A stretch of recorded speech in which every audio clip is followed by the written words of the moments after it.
Welcome to Forum 360. I'm Mark Welfley. Thank you for joining us for our global outlook with a local view. Entrepreneurs. You will likely find as many definitions of them as there are entrepreneurial-minded people. No doubt their ideas and ingenuity to bring them to life are the engines of our economy and our great country. But what makes this breed of people tick? Is it love of money, love of a dream, love of independence, something else? Today we'll go inside the mind of a Northeast Ohio entrepreneur. His name is Ed Weinfertner, and Ed is the executive chairman of Great Day Improvements, a residential home improvement company, ranked as one of the top 3 direct-to-consumer remodeling companies in the United States. It's a $1.5 billion company that started with a single idea. So welcome, Ed. Tell me a little bit about yourself and your path to becoming an entrepreneur. Wow, there's a lot to tell. I think the best place to start is when I was a kid. I grew up in an entrepreneurial family. My dad had 4 kids. He was all under the age of 15.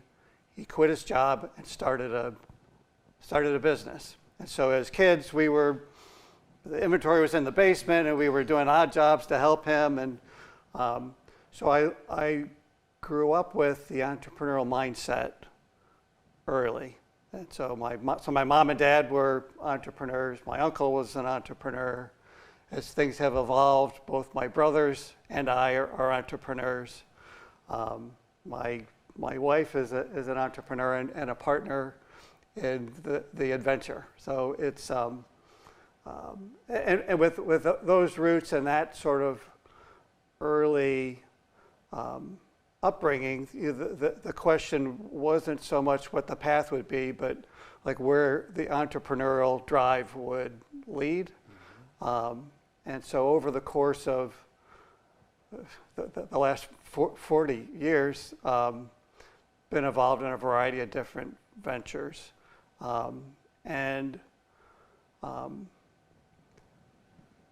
Was a lead investor and operator in a variety of different businesses along the way.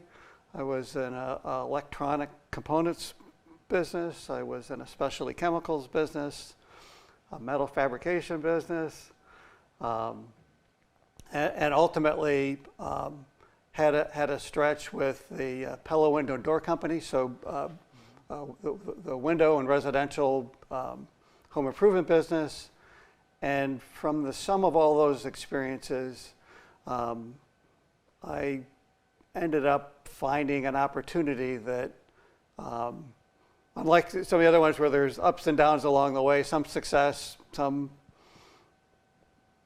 failures, right? As an entrepreneur, your job is to address, identify, try and solve problems. Problems are opportunities to the entrepreneur, right? And so hopefully for every dumb thing you do 2 or 3 things right, and you come out ahead. Through those experiences, was presented with the opportunity to lead the acquisition of a company called Great Day Improvements. This is 10 years ago now, and I'm assuming most people don't know who Great Day Improvements is, but it's the parent company for brands that people hopefully are familiar with. So there's patio enclosures, so sunrooms, porch enclosures, that kind of thing. Universal Windows Direct, Champion Windows, so replacement windows. Again, all residential for the home improvement.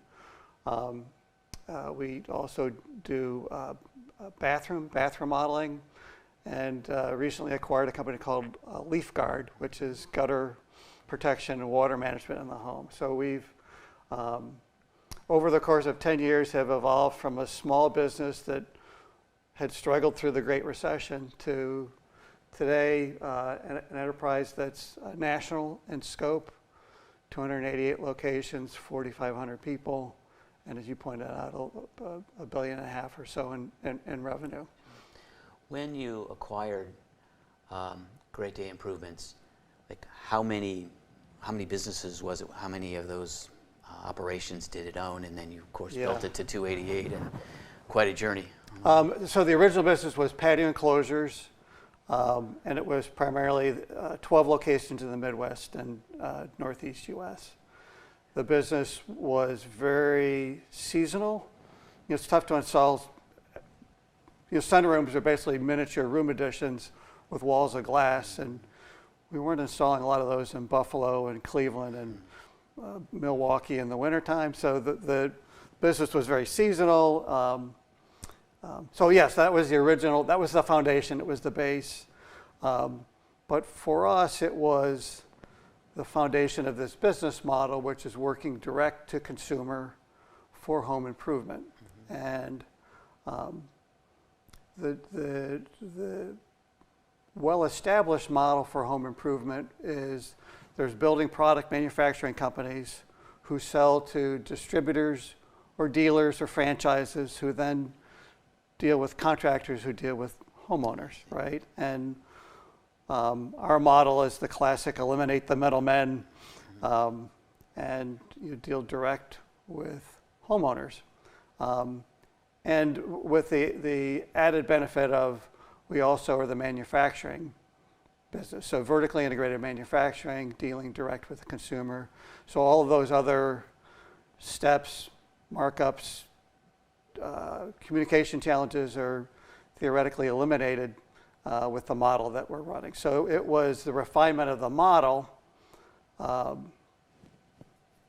was established early on, and then it was really how do we expand it in ways that make the business more strategically resilient. So selling a broader range of products was a very logical way to go. Selling in a broader range of geographies, going south made a lot of sense. And so it was those fundamental themes that set us on the path for growing from being it was a $30-some million business with 12 locations to where it's at today.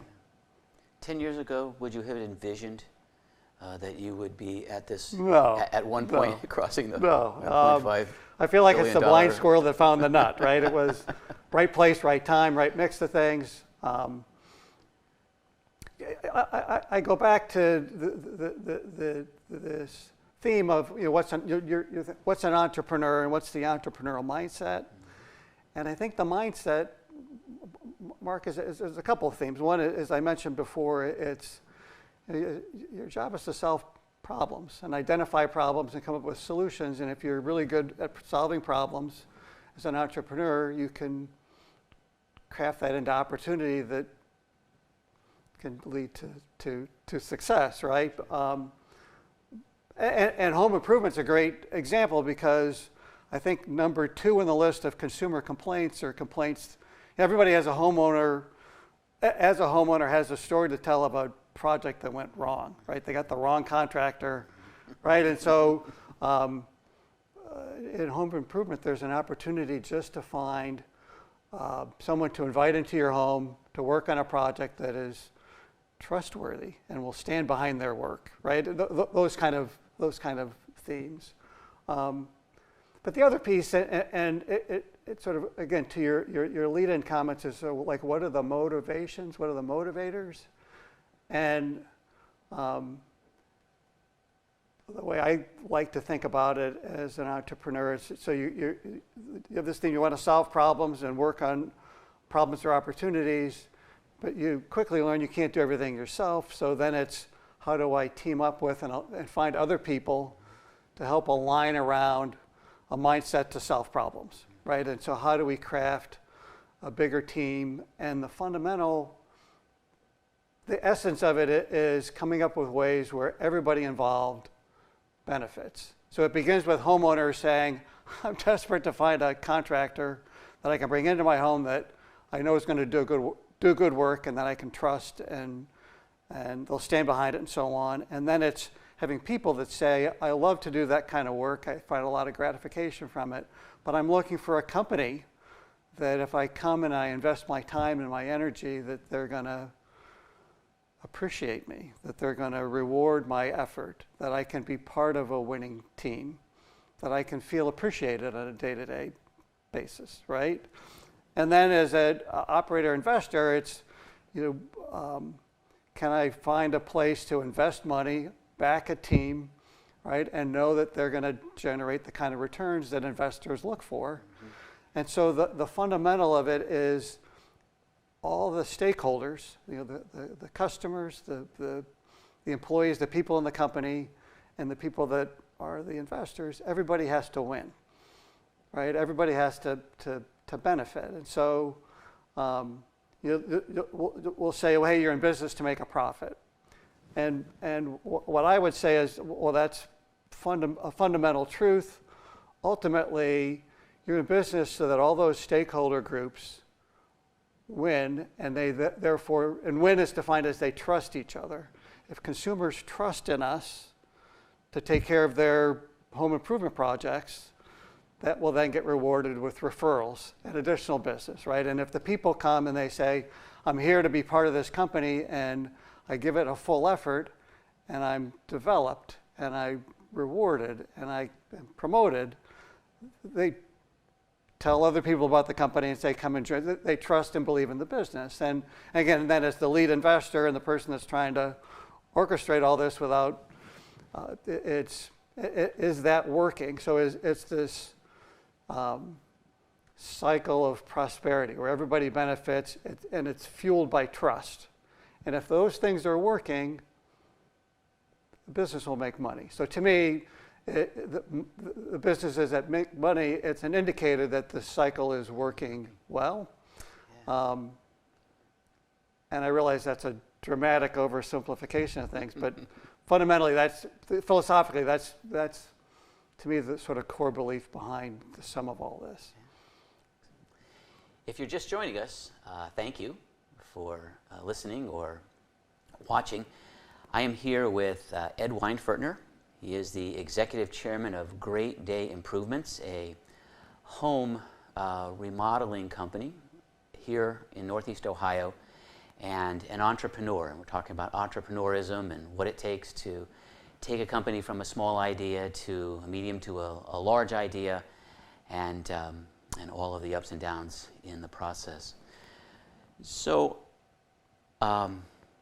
we just talked about that big step where you have a great idea or you buy into a great idea, and then the next big step is how do you scale it? And I think you talked about the importance of finding the right people and perhaps a slightly different mindset when you scale from one person to 20 and then maybe to 100 and on from there. My question is, how much do you trust your head versus how much do you trust your heart? Like, have you ever said, my heart really wants to buy this company, but my head, through numbers or whatever, says no? Like, who breaks the tie between the head and the heart in this? I mean, it's just you as an entrepreneur making that decision, and maybe you have some wise counsel around you. But take me through that. It's being an entrepreneur for 40 plus years, a lot of it is having been through the process of making the wrong decision, right? And so there is a certain amount of instinct and or direction. But I think the other part that comes from the learning of making good decisions and not so good decisions is you realize that the best decisions aren't made by any one person. And so it's developing teams of people that there's trust. Yeah. And there's some methodologies by which you vet opportunities and you get a series of different input. And as we've gotten larger, really a big piece is making decisions based on data and information. And one of the things that has really sort of revolutionized Great Day's growth has been a deep commitment to data and analytics. And the analogy that I like to give is, I'm a big baseball fan, right? We've been playing baseball for, 120 years. And the game is largely today the same as it was in concept 120 years ago, but the way the game is managed, the way the game is played has been changed due to analytics, right? And the influence of analytics on the decisions that are being made. And in many regards, we've modeled that, the Moneyball themes into our business, right? And as we look at things that work, things that don't work, and in the evaluation of what does and doesn't, it's based largely in the data, not people's opinions. And so with those foundations, and then history, and the advantage of the analytics is things then can become fairly predictable, repeatable in data. Trends and trend lines are often, once you sort of identify them, it takes a lot of effort to sort of change the trajectory, right? So it's understanding those directions, those trends, what the analytics are telling you, and saying, how do we then change some of the activities to drive whatever the initiatives are, the decision that is to be made. So it sounds like it comes from your head first, and then your heart to follow up if you're making a buying decision. What would you do differently if you could rewind the clock 10 years or maybe even 40 years, but let's say 10 years, like when you first took over at the helm of Great Day? I think largely the decisions relate to people. So in the company today, there's 4,500 people. And we wish everybody had this sort of core entrepreneurial mindset. And so it's how do we help people to think like an entrepreneur, like it was up to them and it was their decision, right, as opposed to I work for somebody else. And I think it's finding the balance as to how much autonomy to give to people that are part of the team and how fast they can run. And so if we've made mistakes, there's been times when we thought people were able to run faster and they weren't, or conversely, we didn't give them enough. They could have done more and been more helpful. And so finding the right balance of that is, we're always struggling with that. But the nature of our business, and I think maybe most businesses, it's all about people. And it's working with people and creating alignment and common mission, common values, common alignment around what the priorities are, and that's always evolving. So and as much as you think you've got it figured out, I don't have it figured it out. So true confessions of an entrepreneur. Well, but being an entrepreneur means you have to be determined and resilient, and when something doesn't work, you have to be able to peel it away and say, well, let's talk honestly about what happened, right? And so it's the same sort of themes that my wife has a phrase that is both annoying and true, but it's truth over harmony, right? You have to be able to talk about what it is that really happened, even if it's upsetting to talk about, right? And if the organization has the right level of trust and people realize that I can speak the truth to the people in charge without fear of retribution, right? It's all those, right? And are the people that are leading the business, are they actively listening to the people who are actually doing the work? I mean, it's all these kind of themes that at scale are the essence of the business and the root challenge. And ultimately, our success at this point, it's not some guy sitting at the top of this organization that's, it's the sum of these ideas and how well they take traction with the people. It's all about people and people being able to understand clarity of objective and so on, and really being focused on getting things done and getting the right things done with excellence.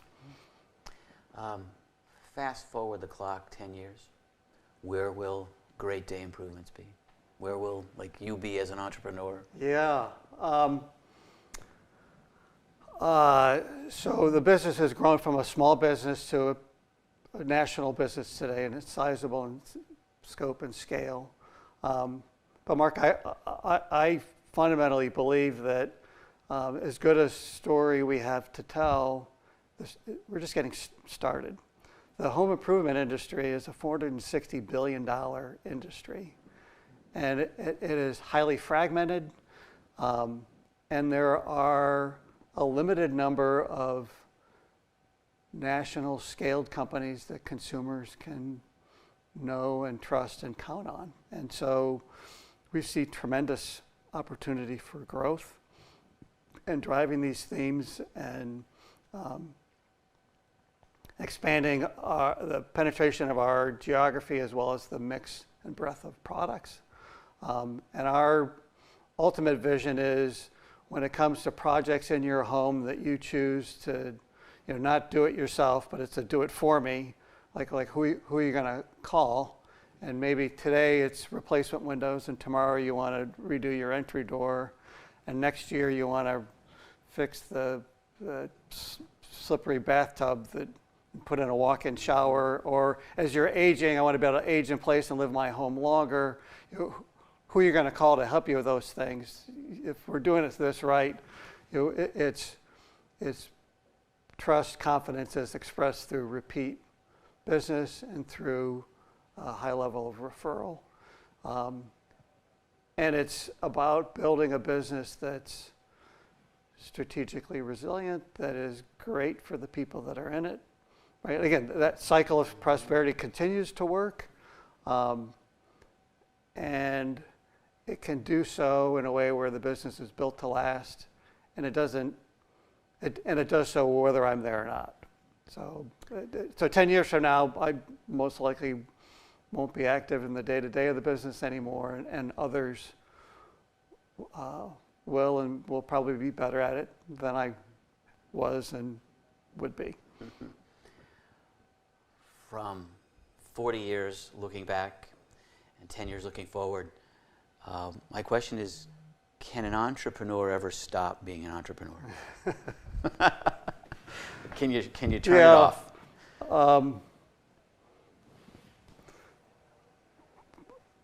The thing about entrepreneurs, everyone is different. Yeah. I'm going to have a hard time turning it off, and I mentioned my wife, Amy. She's a partner in this process, mm-hmm.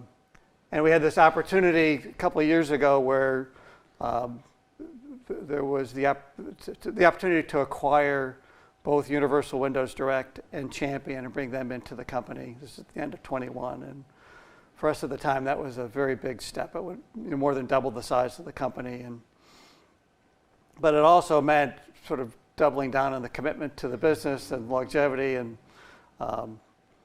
I had the conversation with her saying, so what do you think, right? And her mindset, fortunately, is the same as mine, which is, if you're in a position as an entrepreneur with this kind of an opportunity, how can you not? Right? You can't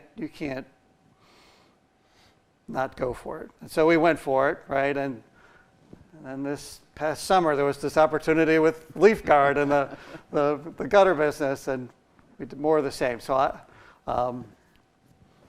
it's hard to envision not being involved, but at some point, you've got to make room for the next generation, and I have to let that go. Yeah, that's difficult. That's my job over the next 10 years. Yeah. So in the 30 seconds that we have left, I'd like you to answer this question if you can. As an entrepreneur, do you do it for love? Do you do it for money? Do you do it for some other reason?